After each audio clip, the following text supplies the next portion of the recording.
Alright guys, we gotta talk. There's some big stuff going down in the Pathfinder playtest, both in terms of active changes to the game and some things that I've noticed in my playing and my building that I'm thinking maybe some of us out there haven't noticed as well. And I'm seeing a pattern, seeing a trend, seeing some things that, to be honest, don't seem the most balanced to me. So rather than make a video about a race or something like that today, for your Pathfinder playtest coverage today, we're going to have a bit of a state of the meta address, if you will, because all of this information is super important and super relevant to my fellow Pathfinders out there in YouTube land, and as always, I'm happy to bring it to you.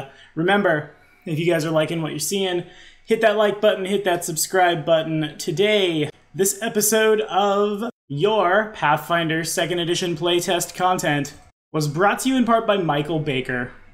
Michael, thanks so much for your time and support. Thanks for your help.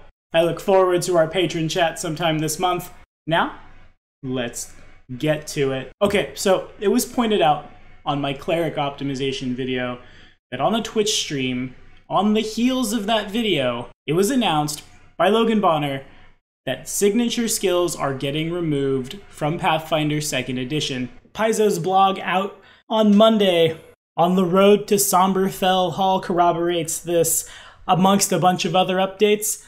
Quote, "We're removing the concept of signature skills from the game. Now anyone can advance any skill up to any proficiency rank they want, assuming their level is high enough for them to do so. In addition, a number of classes are having their total number of starting skill choices increased to at least 3, with each also getting 1 or more automatic skills to represent basic class training."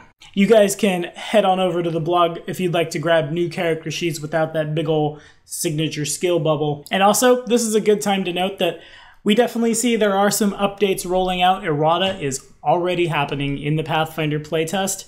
Rather than hit them piecemeal, I'd rather grab them all at once, class by class, so we can organize them a little better.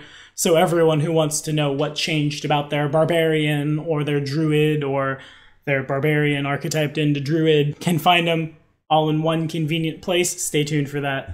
This comes as wonderful news to me. If you guys watch that cleric optimization video, you'll see how hard it was for my cleric of Gorum to get Intimidate as a signature skill. And for that matter, even the fighter can't ever have legendary intimidation. I straight up had to let a friend of mine take it as a class feat. At the start of the playtest, before we knew the rules as written, way to do it was rogue dedication, followed by a rogue feat from that archetype that would get you a signature skill. Without signature skills, your proficiency in a given skill can never increase above expert, and you never get access to catfall, scare to death, you know, all the high tier activities that one can do with our skills. Now it is no more. What I'm hoping we see is something along the lines of like what the alchemist has. And what I mean by that is an alchemist at first level, like we know if we've played alchemists, gets advanced alchemy, which gives them the alchemical crafting feat for free,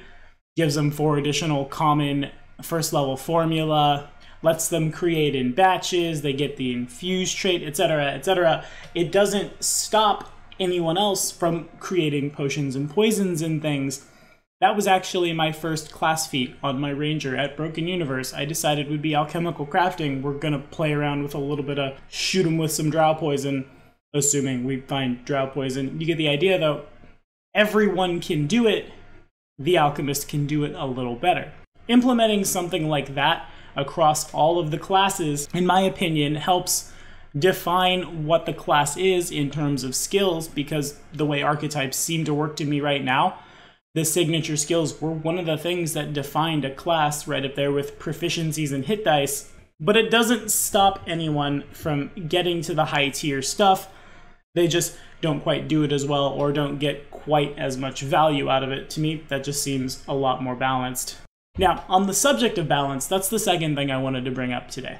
I didn't realize this until very recently. Actually, it was on our sorcerer optimization video, where we built a Gish who would take that demonic bloodline and heal and harm and stab and slice and bite and just have a lot of value. I didn't realize that a sorcerer got so many less class feats than some of the other classes. It literally took a week of that video being live for someone to point it out to me. And since then, I've had comments saying that, oh no, it's fine, we've homebrewed, in big air quotes, that a sorcerer gets those class feats, which leads me to believe that a lot of people are missing this.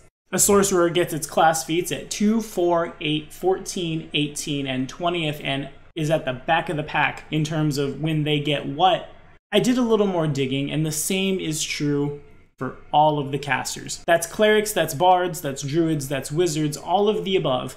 Their class feats, however, are 2, 4, 6, 8, 10, 14, 18, 20th, missing 12th and 16th, as well as 1st, missing a total of 3 compared to the martial classes, whereas the sorcerer ends up missing 1st, 6th, 10th, 12th, 16th. That's 5 whole feats taken away from the sorcerer, which takes that build and tips it just right on its head because we don't have the feats to go run up the fighter dedication nearly as easily. I had to ask myself, why is this? Why are we missing these things? For everyone but the sorcerer. The first level feat for the caster is missed for druidic orders, for essentially the power to cast spells. The wizard chooses his school, the druid chooses his order, the bard chooses his muse, the cleric chooses their deity and gets a domain power. The sorcerer, of course, uses first level to get their bloodline, but that doesn't explain the other two, does it? It doesn't explain level 12 and level 16. Level 12 and 16 are where the casters get expert and master level spellcasting proficiency, which upgrades their spell rolls, spell DCs, and attack rolls for the spells they cast. Now, the question has to become, is that truly worth a class feat? Originally, I had it in my head that they would miss a class feat when they bumped into higher spells. Not the case. Both at 12 and 16, it's just an extra 6th or 8th level spell respectively. And in my opinion, though the proficiency rank buffs more than just like my ability to shank you to death with a longsword, it seems unbalanced. But that's not the one we're gonna hang on here. In addition to the sorcerer missing those, the sorcerer also misses its class feat at 6th and 10th level when it reaches its bloodline power. Now, at first glance, that seems fair, right? You're still getting a thing. You've chosen that this is the character that you would like to play. This is the value that will come from playing that style of character. For example, our demonic sorcerer, who is definitely abusing for fun and profit Glutton's Jaws, would get Swamp of Sloth and Abyssal Wrath, as well as some more spell points. This is even worse to me, because it's harder to build a character in the way that the Pathfinder playtest wants us to build, with very take pieces of a puzzle and put them together to make a greater whole. And honestly, it just seems counterintuitive to that. Granted, these powers are good, but there are characters and players out there who don't necessarily want them. To use another example, the Angelic Bloodline gets its wings on its advanced power, but Celestial Brand, while not bad, doesn't last for very long to get a lot of value, and you may not fight evil things in the course of your campaign. Thus, it's totally fair for the sorcerer to not want to take that power when they reach their greater power, especially if this angelic sorcerer has archetyped into, like, say, cleric and wants to get more advanced divine casting, or is trying to do that gishy thing and wants to be better with their weapons, on and on and on. After further digging, I've noticed that all of the casters are held to a different standard in the playtest. The sorcerer must improve their bloodlines at level, they don't have a choice, and they lose class feats for it. The druid has a group of orders that they choose from, that they must choose at first level, and they lose their first level druid feat over it. But as you peruse the class feats that they do get, you'll see that if you are a druid of order X, you get extra bang for your buck. For example, a druid of the leaf order who chooses Leshy Familiar gets a familiar with 3 powers instead of 2. An animal order druid who gets an animal companion with a constitution, wisdom, and charisma with a modifier increased by 1. That's really good. But they aren't forced to take it. If the druid wants to be Storm Order and have the Storm Order powers, but then go wild, Druid's gone wild, and then eventually have like the Storm Order stuff to play around with as sort of a plan B. Maybe they'd like to run Animal and Storm kind of parallel. They are able to do so because, by and large, they get the same amount of access to class feat. The Wizard is pretty close to that. Very few wizard feats have strict prerequisites, but they are there. For example, the 8th level class feat Dimensional Steps is only available to the wizard who chose the Conjuration Arcane School. They, again, trade their class feat out for a thing at 1st level, but that class feat opens some doors for them. Literally, you cannot take some class feats unless you are this kind of wizard, but it doesn't preclude you from just ignoring those class feats. Though they're probably right up the wizard's alley. Again, much like the order abilities of a druid, no one's got a hand crossbow to your head if you want to mess around a little bit, or in the case of both the druid and the wizard, archetype out, because those do take class feats now, to explore other options and build a different kind of character. The bard seems to have it pretty easy. The Muse gives them access to versatile performance, bardic lore, or lingering composition, which we can see as we look farther in. For example, bardic lore is a prerequisite for Lore Master's Recall, but these are class feats built into the class in such a way that a bard who wants to explore a little farther could literally grab all 3 of these 1st level feats to branch out farther as that bard levels. And what makes it even worse is the Muse grants you one of those. Maestro gives you lingering composition, Polymath gives you versatile performance, lore gives you bardic lore, so a human bard can literally start with 2 out of 3. And as that human bard levels, that human bard has access to more of the stuff he can do, again, with no real detriment other than, like in the case of all the casters, a loss of a couple of feats in exchange for increased spellcasting proficiency. The cleric is more restricted based on alignment and stuff. Lots of the cleric feats have the good or evil descriptor, meaning, of course, you must be good or evil to take those feats.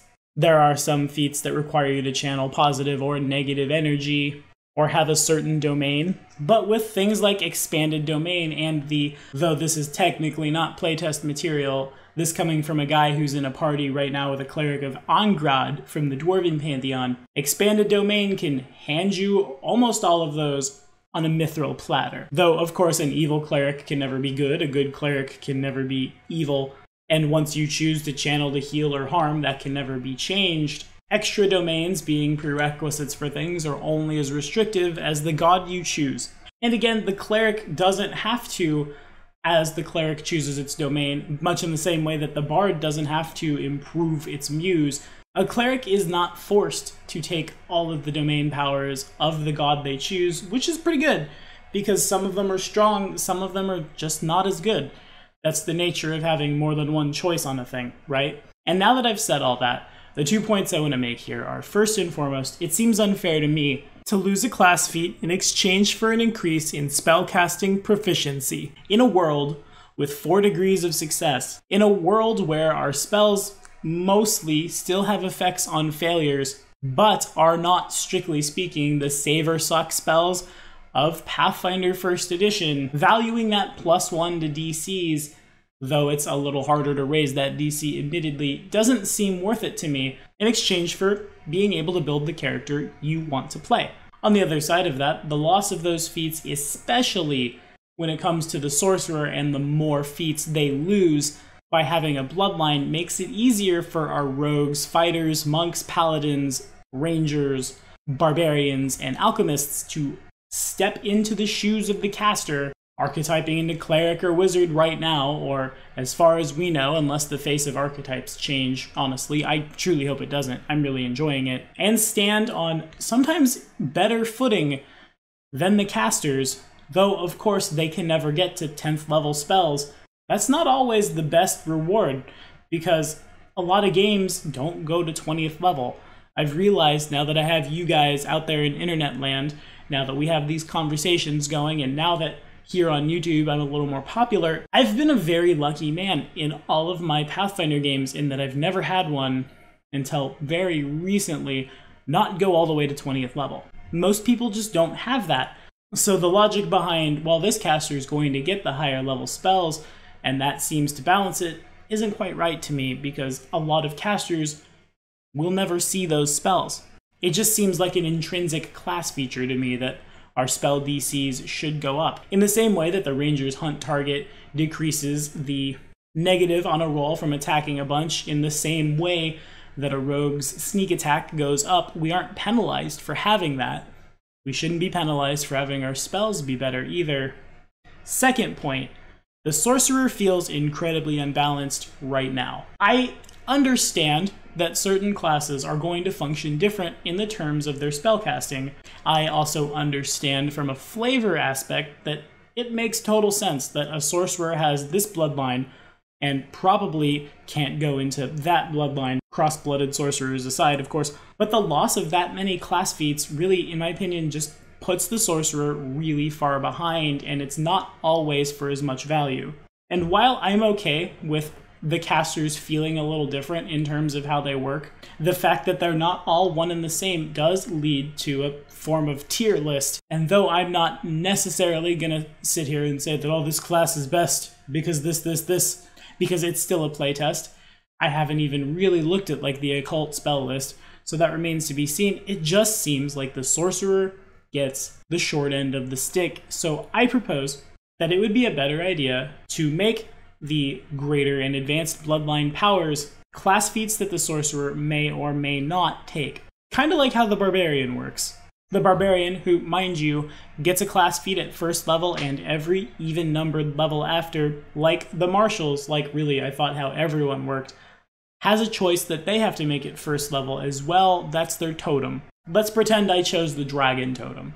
On my barbarian, I would get my anathema, I would get draconic rage, but no one, again, has that drow razor to my throat saying at 6th level I must choose Dragon Totem Breath, so if I'd like to archetype out well and truly also into a spellcaster because I can, because that's how this works now, I propose the sorcerer functions a little more like the barbarian. My Draconic Sorcerer chooses Draconic at 1st level, gains that bloodline power, but is not forced to ever upgrade their bloodline unless they, the player, choose to do so. And in return, give the sorcerer back their sorcerer feat that they would normally gain at level 6 and level 10. As far as that first feat goes, the feat at level 1 that we don't receive because that's where we get our ability to cast, essentially, that to me feels a little more fair because the wizard dedication right now gives you a spell book, gives you material, somatic, and verbal casting actions, and 2 cantrips. So it gives you essentially a third of the power on one feat.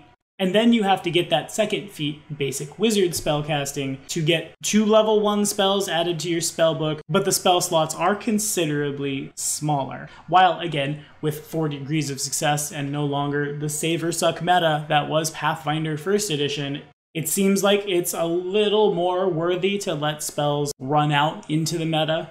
I think I can live with right now the spellcaster giving up his 1st level class feat, considering how much more the spellcaster gets from it than the fighter who runs up the wizard or cleric archetype feats. But that's just my 2 coppers on the matter.